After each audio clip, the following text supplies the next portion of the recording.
LNMU के सेवानिवृत्त कर्मचारी संघ द्वारा विश्वविद्यालय मुख्यालय पर एक दिवसीय धरना प्रत्येक महीने के प्रथम सप्ताह में वेतन भुगतान की मांग को लेकर धरना किया जा रहा था। ललित नारायण मिथिला विश्वविद्यालय के धरना स्थल पर सेवानिवृत्त कर्मचारी संघ द्वारा अपनी मांगों को लेकर विश्वविद्यालय मुख्यालय पर धरना दिया गया। इनकी मुख्य मांगों में न्यायालय के आदेश के आलोक में बिहार विश्वविद्यालय मुजफ्फरपुर एवं पटना विश्वविद्यालय की तरह प्रत्येक महीने में प्रथम सप्ताह में पेंशनधारियों की पेंशन भुगतान किए जाए के साथ साथ कई मांगे थी जो इस प्रकार हैं, बता रहे हैं हम संघ के पदाधिकारी। हमारे संघ द्वारा 8 सूत्री मांग पत्र दिया गया है विश्वविद्यालय प्रशासन को, और इस संबंध में बहुत खेद के साथ कहना पड़ रहा है कि विश्वविद्यालय बार बार जो है सो आश्वासन देती रहती है लेकिन क्रियान्वयन नहीं होता है। यहाँ तक कि न्यायालय के आदेश को भी यह मानने के लिए तैयार नहीं होता है। जिन कर्मचारियों का वेतन पूर्व में यहाँ निर्धारित हो चुका था, वेतन निर्धारण समिति द्वारा निर्धारित होकर सीनेट और सिंडिकेट से भी पास करा करके राज्य सरकार को भेजा गया और उस पर भुगतान होता था। आज ये कौन एगो पीवीसी है वेतन सत्यापन कोषांग पटना में, वह जो है सो अनावश्यक रूप से कर्मचारियों को तंग तबाह कर रहा है, और उसमें खास करके जो सेवानिवृत्त कर्मचारी हैं उनके साथ तो और सौतेलापन व्यवहार कर रहा है। और हमारे पूर्व वक्ता ने कहा है कि जो हेड क्लर्क है उसको असिस्टेंट का, असिस्टेंट को रूटीन क्लर्क का, रूटीन क्लर्क को चपरासी का दरमाहा दिया जा रहा है, और फिर उसके मतलब कि जो अधिक ले चुके हैं उसके मुताबिक उसके भी सामंजन की बात हो रही है। यहाँ तक न्यायालय का स्पष्ट आदेश है कि विश्वविद्यालय का जो वेतन निर्धारण समिति है वही स्टैट्यूटरी कमेटी है और किसी को उस वेतन को काटने का हक नहीं है। वेतन कोषांग कहीं से भी उसके लिए मतलब कि सक्षम नहीं है, लेकिन न्यायालय के आदेश को भी इस यूनिवर्सिटी में और राज्य सरकार द्वारा धत्ता बताते हुए कर्मचारियों का दोहन किया जाता है। आगे क्या रणनीति है? आगे अगर हमारी मांगें नहीं पूरी हुई, हमारी समस्याओं पर अगर विश्वविद्यालय प्रशासन द्वारा ध्यान नहीं दिया गया तो हम इससे भी उग्र आंदोलन करेंगे, सामूहिक धरना देंगे। उससे भी नहीं होगा तो घेरा डालो डेरा डालो डाल लेंगे। डॉक्टर कौशल किशोर ठाकुर, क्या अवकाश प्राप्त।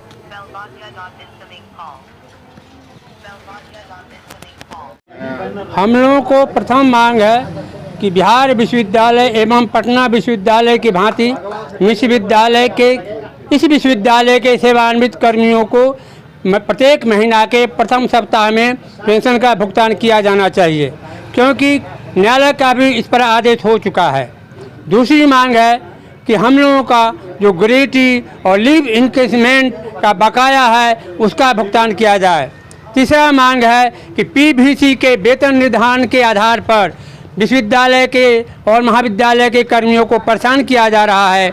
महाविद्यालय और विश्वविद्यालय के कर्मियों को आज से कई वर्ष पूर्व प्रोन्नति दे दी गई है, वेतनमान दिया गया है, उसको आज सेवानिवृत्ति के बाद कटौती किया जा रहा है, जबकि हम लोग सेवानिवृत्त हो चुके हैं और वेतन जब कम हो जाएगा तो हम लोगों को परिवार का बच्चा परेशान करेगा। या इस बात को विश्वविद्यालय नहीं समझ रही है। तीसरी मांग है कि न्यायालय के आदेश के आलोक में LIC का जो बकाया राशि है उसका 12.5% के साथ भुगतान किया जाए। चौथा मांग है कि आपने विश्वविद्यालय में एवं महाविद्यालय में कार्यरत कर्मियों को 2-2 लाख रुपए का एरियर का भुगतान किया है, और हम लोगों को जायज़ मांग है, हमारी जायज़ बकाया है, उसको आप लोग नहीं भुगतान कर रहे हैं। बहुत से मामले में कोर्ट का न्यायालय का आदेश प्राप्त हो चुका है, लेकिन विश्वविद्यालय प्रशासन को, लीगल विभाग को यह जानकारी नहीं है कि हमारे यहाँ कितने लोगों का केस का डिग्री हुआ है और लोग पड़े हुए हैं, जिस कारण आजकल लोग कोर्ट का मानना में जा रहे हैं और विश्वविद्यालय पर लगभग 500 मुकदमा है अवमानना का। इस तरह मैं पूछ रहा हूँ प्रशासन से आपके माध्यम से कि आप कोर्ट के न्यायालय में जो केस किया जाता है उसका वकील का पैसा तथा आने जाने का कर्मियों का खर्च कौन देता है?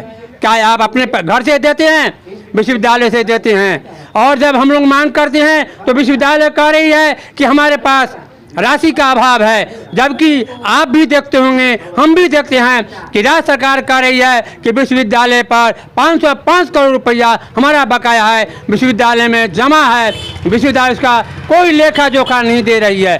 तो ऐसी स्थिति में हम लोग आंदोलन करने के लिए बाध्य हो चुके हैं और आज का आंदोलन के लिए मैंने 20/8/2024 को ही विश्वविद्यालय के कुलपति कुल सचिव महोदय को इसकी जानकारी दे दी थी, लेकिन खेद के साथ कहना पड़ रहा है कि उस आवेदन को, उस सूचना को शायद विश्वविद्यालय के कुलपति और कुल सचिव पढ़े भी नहीं होंगे और उसे रद्दी की टोकरी में फेंक दिए हुए हैं। ऐसी स्थिति में हम लोग कितने दिन से बकाया आपको?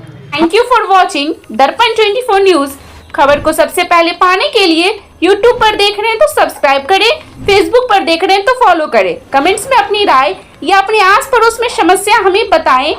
हमें सपोर्ट करने के लिए लाइक और शेयर अवश्य करें। धन्यवाद। थैंक यू फॉर वॉचिंग दर्पण 24 न्यूज। खबर को सबसे पहले पाने के लिए YouTube पर देख रहे हैं तो सब्सक्राइब करें, Facebook पर देख रहे हैं तो फॉलो करें। कमेंट्स में अपनी राय या अपने आस पड़ोस में समस्या हमें बताएं। हमें सपोर्ट करने के लिए लाइक और शेयर अवश्य करें। धन्यवाद।